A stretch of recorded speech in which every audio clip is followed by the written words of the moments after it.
Ah, le livret A. Il y a de grandes chances qu'il y en ait un qui traîne à la maison, n'est-ce pas? Mais est-ce qu'on sait vraiment à quoi il sert? On pense souvent que l'argent dessus, eh bien, il dort tranquillement. En fait, pas du tout. Il a une mission, une vraie mission secrète, au cœur même de l'économie française. Alors aujourd'hui, on va lever le voile ensemble et découvrir ce que cette épargne finance pour de vrai. Regardez ce chiffre, 83%. C'est juste énorme. Ça veut dire que la quasi-totalité de la population française possède un livret A. Pensez-y, plus de 8 personnes sur 10 autour de nous en ont un. Ce n'est même plus un simple produit financier à ce stade. C'est un réflexe national, une véritable institution en fait. Mais voilà, derrière cette façade si simple, si familière, se cache une mécanique bien beaucoup plus complexe qu'on ne l'imagine. Ce petit livret, qu'on pense tous connaître par cœur, est en réalité le moteur d'un système économique incroyablement puissant, et ce système, il nous concerne absolument tous. Alors, entrons dans le vif du sujet. Cette fameuse épargne réglementée, avec le livret A en tête d'affiche, c'est une sacrée spécificité française, faut le savoir. L'idée de départ, elle est toute simple. Proposer à tout le monde un placement qui soit à la fois sûr et super accessible. Un genre de refuge financier, quoi. Et tenez-vous bien, 834 milliards d'euros. C'est la somme, c'est colossal, c'est la somme totale que représente cette épargne. Pour qu'on se fasse une idée, c'est plus du double du budget annuel de l'État français. C'est vertigineux. Et, on le répète, cet argent ne dort pas. Au contraire, il travaille et il finance des pans entiers de notre société. Bon, alors concrètement, à quoi elle sert cette immense cagnotte? C'est vraiment là qu'on touche au cœur du réacteur, au secret du système. Parce que sa mission, en fait, elle est double. Et c'est justement ça qui le rend absolument unique. C'est un peu un système à deux visages. D'un côté, il y a l'épargnant. Pour lui, c'est la tranquillité d'esprit absolue.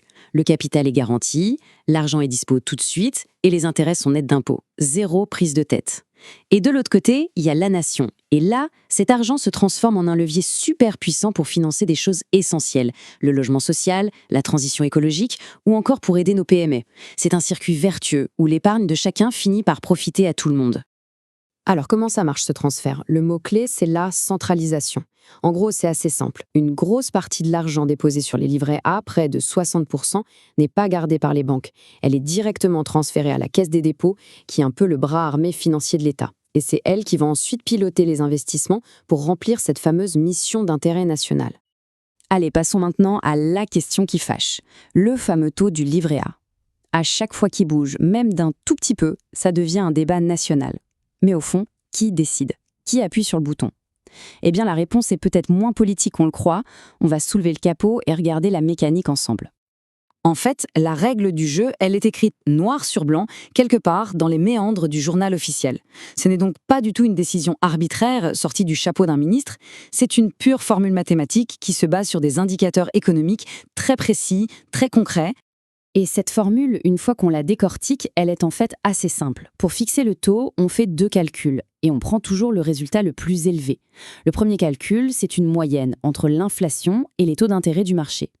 Le second, c'est un filet de sécurité, un taux plancher qui ne peut pas descendre en dessous de 0,5%. On compare les deux, on prend le plus haut et voilà, on a le taux du livret A. C'est cet arbitrage permanent qui explique ces variations.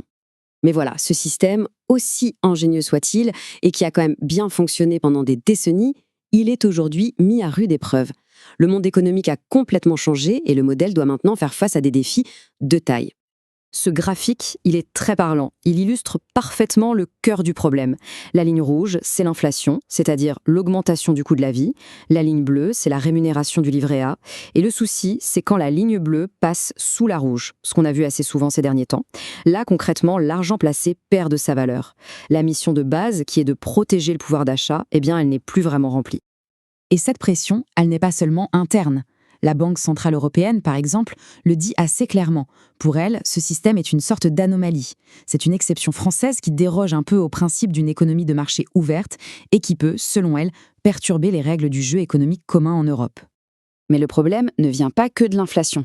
La Cour des comptes, dans ses rapports, pointe d'autres zones de tension. Par exemple, le fameux taux plancher garanti, il coûte très cher à maintenir quand les taux de marché sont au plus bas. On voit aussi que la mission historique de prêt du fonds est un peu en perte de vitesse et que d'autres produits comme le PELL sont moins populaires qu'avant. Tout ça mis bout à bout, ça fragilise l'équilibre de tout le modèle. Alors, face à tout ça, la question se pose, quel avenir pour notre épargne? Que faire? Le rapport de la Cour des comptes, justement, ne fait pas que critiquer.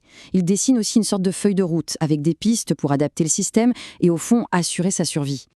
Et parmi les recommandations clés pour moderniser la machine, il y a plusieurs idées fortes.